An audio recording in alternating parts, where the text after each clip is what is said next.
The Battle of Kennesaw Mountain was fought on June 27, 1864, during the Atlanta campaign of the Civil War.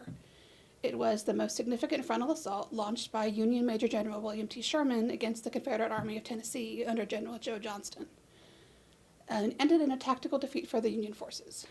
By 1864, Atlanta was a critical target. The city of 20,000 sat at the intersection of four important railroad lines that supplied the Confederacy and was a military manufacturing arsenal in its own rights. Capturing Atlanta would open virtually the entire Deep South to Union conquest. Grant's orders to Sherman were to move against Johnston's army, to break it up, and to get into the interior of the Confederacy, inflicting as much damage as possible against their war resources. By mid-June, Sherman was in a difficult spot, stalled 15 miles north of Atlanta. He could not continue his strategy of moving around Johnston's flank because of impassable roads, and his railroad supply line was dominated by Johnston's position on the top of the 691-foot Kennesaw Mountain.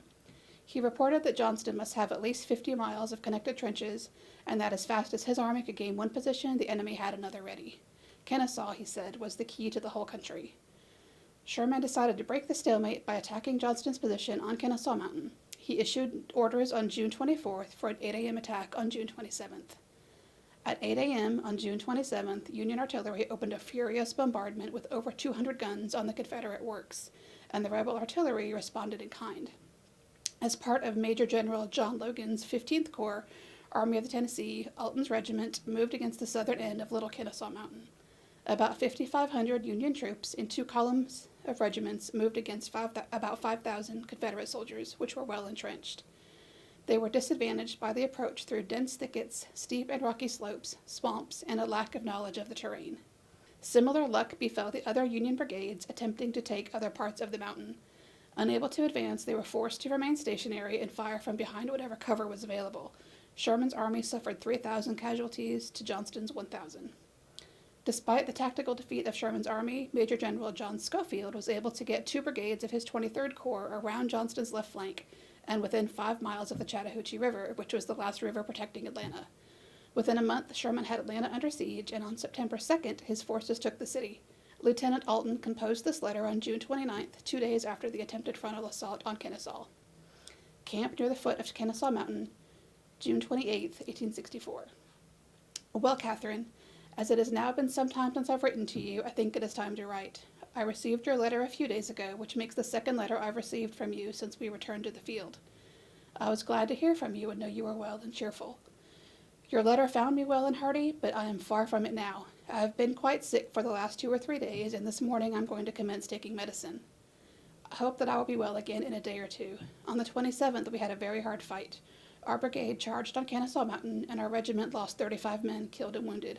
Captain Chamberlain and Lieutenant White were killed, and Captain Warner and Lieutenant McIntyre were wounded. Our company lost 2 who were slightly wounded. It was the hottest day I ever saw. A great many of our men were overcome with the heat, and several were sunstruck. Our adjutant was sunstruck, and our colonel was overcome with the heat, but not until the fight was over. I took sick in the night and have not been well since. We charged at 8 o'clock in the morning, and our company was thrown out as skirmishers and succeeded in getting 2/3 of the way up the mountain, but the battle line only got to the foot. There were about 20 cannons firing on us all day, and we were in such a place that we could not get out in daylight and had to wait until after dark, when we fell back about a mile and were out of danger. We were never under such heavy fire of artillery before, and it went tolerably close with us. I understand that the 53rd Ohio Regiment lost over 100 men. All is now quiet with the exception of a shot now and then from a cannon or rifle. The rebels have a strong position, and I don't think they can be driven out of it by hand fighting.